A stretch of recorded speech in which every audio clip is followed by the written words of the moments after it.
مرحبا بكم معايا في فيديو جديد. اليوم باذن الله راح ندير معكم تحليه الكؤوس بذوق الليمون، وصفه جديده نتاع الورشات. بالنسبه للكريمه الاولى نحتاج فيها كاس ونص بودره شونتيي، نزيد عليها كاس غربع ما بارد حتى لا شونتيي بارده، نزيد عليها زوج بطاطا يورت بذوق الليمون،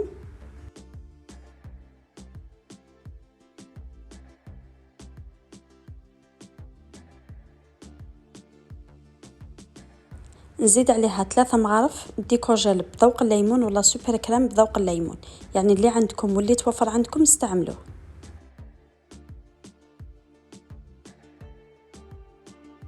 نخلط كل شيء بالباتور حتى تطلع عندي الكريمه وتولي كيما لاموس.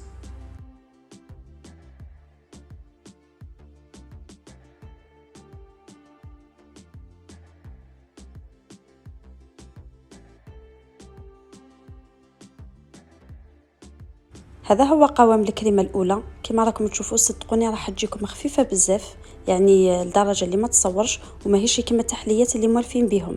هنايا نفوتوا لكريمه الليمون، راح ندير فيها 3 حبات بيض كاملين، يعني الاصفر مع الابيض، كاس عصير الليمون اللي كنت عصرته وصفيته، ونزيد عليها كاس غربع نتاع سكر.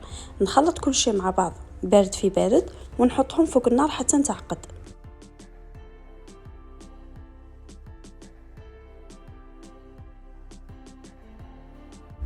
هذا هو قوام الكريمه بعد ما تعقد.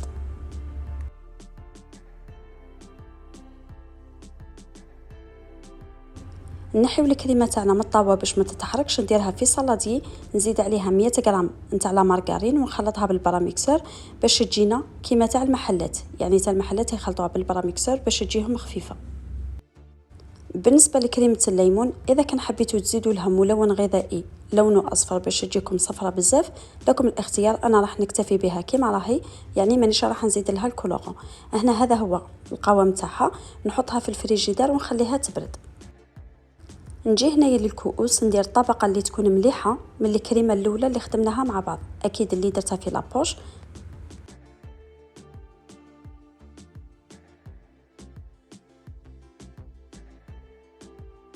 بعد ما بردت لي كريمه الليمون نديرها هنايا كطبقه ثانيه.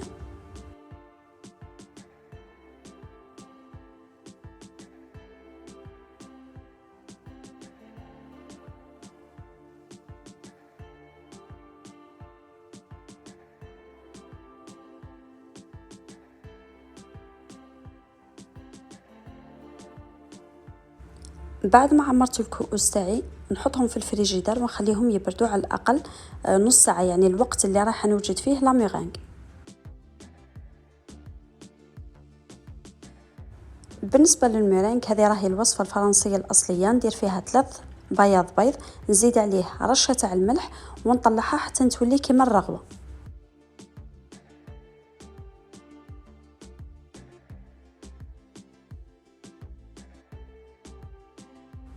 كي تطلع لنا تولي كيما الرغوه، نزيد عليها كاس غربع نتاع السكر اللي راح نضيفه بالتدريج على 3 دفعات وانايا نطلع. فقط كملاحظه بالنسبه لبياض البيض، يعني البيض لازم يكون بدرجه حراره المطبخ، ما لازمش يكون في الفريجيدر باش تنجح معكم الوصفه تاع الميرينغ.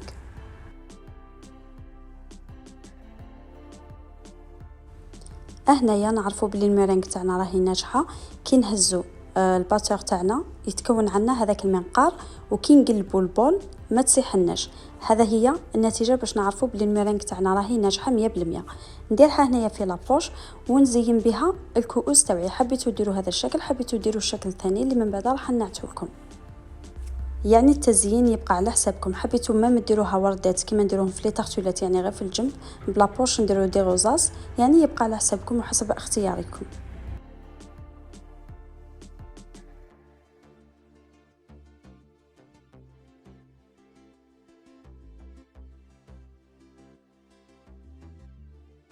هنايا نجيب الشاليمو باش نحرق لا ميرينغ تاعي كيما راهو باين، نحاولوا ما نحرقوهاش بزاف حتى تتحرق، يعني غير هذوك الخطوط يحمرونا هذا مكان.